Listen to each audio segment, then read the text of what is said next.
Hello, everyone, and welcome back to Chill English Channel, the place where you can relax, improve your English, and enjoy natural conversations. I'm Sophia. And I'm Jake. We're really glad you're here with us today. How are you doing, Sophia? I'm doing great, honestly. It's been a busy morning, but I finally have a moment to slow down and chat. What about you, Jake? I'm feeling wonderful today. I've already had 2 cups of coffee this morning, so I'm absolutely buzzing with energy right now. 2 cups already? That's quite a start to the day. I know. Coffee has genuinely become my closest companion this week. I think a lot of people listening to us right now know exactly what that feels like. Almost certainly. Okay, so today we're going to focus on one of the most useful and most used grammar topics in everyday English conversation, the present perfect tense. That's right. And rather than standing up and reciting grammar rules at you, we're going to talk naturally about our morning and our week, using the present perfect the whole way through. Because that's genuinely the best way to absorb grammar. When you hear it being used naturally, in real sentences, it starts to feel normal. It stops feeling like a rule and starts feeling like a habit. Exactly.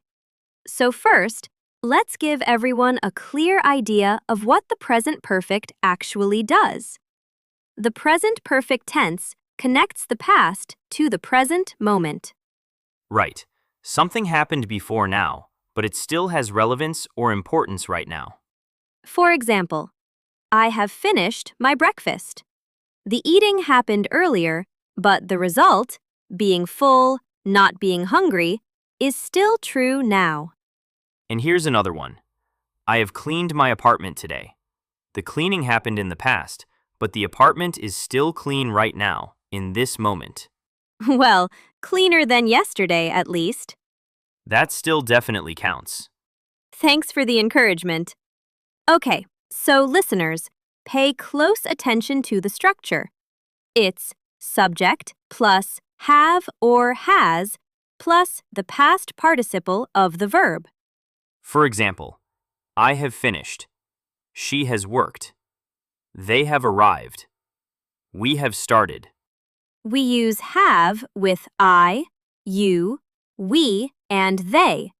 And we use has with he, she, and it. Now let's just talk naturally and let the grammar come up on its own. Sophia, have you checked your messages today? Oh, yes, I've checked my phone many times today already. Probably more times than I really needed to. Same here. I've already replied to several emails this morning, and the day has barely started. That brings up a really useful word, already. We just used it naturally. I've already replied. I've already checked. We use already when something has happened sooner than you might expect, or to emphasize that it's done. For example, I've already finished my homework. Or, she has already left the building. Exactly. Okay, Sophia, have you eaten lunch yet? No, I haven't eaten lunch yet. I'm starting to feel it, honestly. My stomach has been reminding me for the last hour. Mine too. Maybe we order something as soon as we wrap up here. That sounds like an excellent plan. And listeners, did you notice another key word there? Yet. We use yet in questions and negative sentences. Have you finished yet? I haven't called him yet. It suggests that we expect something to happen soon. It just hasn't happened at this exact moment. Now let's talk a little about how the present perfect is actually formed, because some verbs are simple and some are a little tricky. Right. Many verbs are regular. We just add ed to make the past participle. Worked. Cleaned. Watched. Finished. I have watched 2 videos today. I have cleaned my desk this morning. Easy. But some verbs are irregular. The past participle doesn't follow the ed pattern. For example, eat becomes eaten, drink becomes drunk, go becomes gone, Write becomes written. A lot of English learners worry about irregular verbs, and honestly, that's understandable. There are quite a few of them. But the good news is that exposure really does the heavy lifting. The more you read, the more you listen, the more natural they start to feel. Absolutely. You don't need to memorize every single one from a list. You just need to encounter them many times in real contexts. Okay, let's keep talking about our day. Sophia, have you listened to any music today? Yes, I have. I've listened to some really relaxing jazz music while I was working this morning. It. Yes, I've spoken to my mum this morning. She has just come back from a short trip to visit my aunt. Oh, lovely. How was that? It sounded like a really nice weekend. And, Jake, listeners, did you catch that word? Just. Another really important one. We use just when something happened a very short time ago. I've just finished. She has just arrived. It's fresh. It's recent. Okay, here's a slightly more personal question. Have you exercised today, Jake? Honestly, no. I haven't exercised today at all. I've spent the vast majority of my morning sitting in front of a screen. Same, unfortunately. I've been too busy to even think about it. Modern work life isn't exactly built for movement, is it? It really isn't. Though I have promised myself I'll go for a walk this evening. I've made that promise quite seriously this time. I believe you. What about reading? Have you read anything interesting lately? Actually, yes. I've read a few chapters of a mystery novel I picked up recently. It's been really gripping. Oh, I love a good mystery. Which one is it? I'd rather not say just yet. I'm worried about spoilers for myself, honestly. I haven't finished it yet. Fair enough. I haven't read a proper mystery novel in a long time. I've mostly been watching things online rather than reading. I think a huge number of people have done exactly the same thing over the past few years. Screens have taken over. Completely. Okay, let's practice negative sentences a bit more, because they're just as important as positive ones. Right. For example, I haven't watched any television today. I haven't opened a newspaper this week. And, I haven't played video games this week. I've been trying to use my time a bit more productively lately. That's admirable. I haven't finished all my work yet either, so I still have a fairly busy afternoon ahead of me. Me too. But at least we've made time for this, and that matters. Absolutely. Okay, listeners, let's pause and just recap the key grammar point one more time before we move into some longer conversation. The present perfect. Have or has plus the past participle. We use it for experiences, things you have or haven't done in your life. We use it for recent actions that are connected to right now. We use it with unfinished time periods. Today, this week, this month, this year. And we use it with those important little words. Already, yet, just, ever, and never. Now, Jake, let's get into some life experience questions.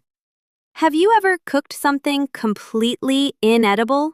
Oh, without a shadow of a doubt. I have made some truly terrible meals in my life. Tell me more. Okay, one time I attempted to make homemade soup. From scratch. Very ambitious. And? I added about 4 times too much pepper. It was genuinely impossible to eat. My eyes were watering just from smelling it. That's impressive in its own way. You created dangerous soup. My whole family has laughed about it ever since. It has become a bit of a legend at family dinners. Okay, what about you, Jake? Have you ever destroyed a meal in a more conventional way? Oh yes, I have burned pasta before. How? How do you burn pasta? I walked away to watch a video, completely forgot about it, and came back to a pot with no water left and a layer of blackened pasta stuck to the bottom. That must have smelled awful. My apartment smelled bad for at least 2 days. I've learned a very important life lesson from that experience. Never abandon your pasta. Never. Not even for a short video. Now, listeners, notice what we've been doing. We're using the present perfect with life experiences. This is extremely common in English. We often ask, have you ever, to find out about things someone has done or not done at some point in their life. For example, have you ever traveled alone? Have you ever learned a new skill as an adult? Have you ever met someone famous? Speaking of which, Sophia, have you ever met anyone famous? I have, actually. I met a well-known singer once, completely by chance, at an airport. No way. What happened? It was entirely unexpected. I wasn't looking for anyone famous, and then I just looked up, and there they were. We talked for maybe 30 seconds. Were you nervous? Completely. I've always been quite shy around people I admire. I think I said something embarrassing, but I've tried to forget what it was. I have never met a celebrity in my entire life. Really? Not once? Not once. Unless you count costume characters at amusement parks. Those don't count, Jake. That's what I feared. Maybe someday.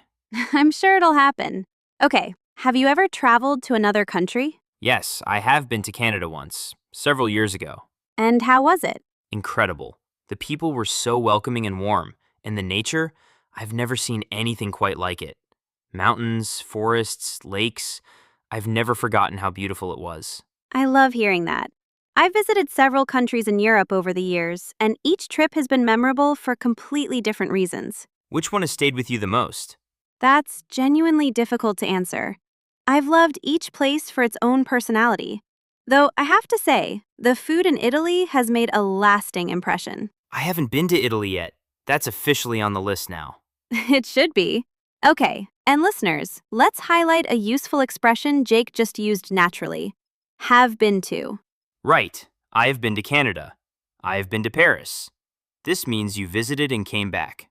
It's different from have gone to, which means someone went somewhere and hasn't returned yet. For example, my sister has gone to the shops. She's still there. Versus, I have been to the shops. I went and I'm back. Small difference, but it matters. Okay, Jake, have you started anything new recently? Any new hobbies or projects? Actually, yes. I've started learning the guitar. That's exciting. How's it going? Well, I've learned a few basic chords.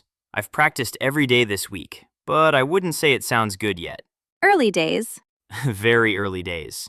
My neighbor has been very patient so far. They haven't complained yet, and I'm genuinely grateful for that. That's a good sign. What have you learned this week specifically? I've learned 3 chords. I've practiced transitions between them.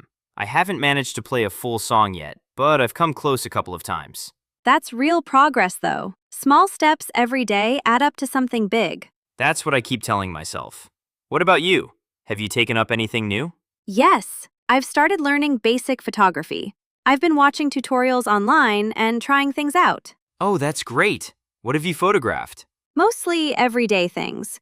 I've taken pictures of parks, streets, coffee cups, my breakfast. Obviously, your breakfast. That's basically required. It's practically a rule of photography now. But I've also learned how to use natural light better, and that's made a real difference to the quality of the photos. You've been busy. I've tried to be. Okay, let's do some rapid-fire present perfect questions. Short, natural, back and forth. Perfect. Have you watched anything good recently? Yes, I have. I've watched a really gripping mystery series this week. Have you watched it? I haven't watched it yet, but I've heard a lot about it. I've been meaning to start it. You should. Have you eaten anything interesting today? Just coffee so far. I haven't eaten a proper meal yet today, which I'm now regretting. Have you called anyone today? Yes, I've called my brother this morning. He's been having a rough week, and I wanted to check in. That's kind. I haven't called anyone yet today, but I've sent a few messages. Okay. Have you ever forgotten something really important? Yes, I've forgotten birthdays before. That's happened a few times, and it's always embarrassing. Have you ever forgotten while the day was actually happening? Once, I completely forgot a friend's birthday until the evening and then panicked. I've apologized many times since then. The friendship survived, thankfully.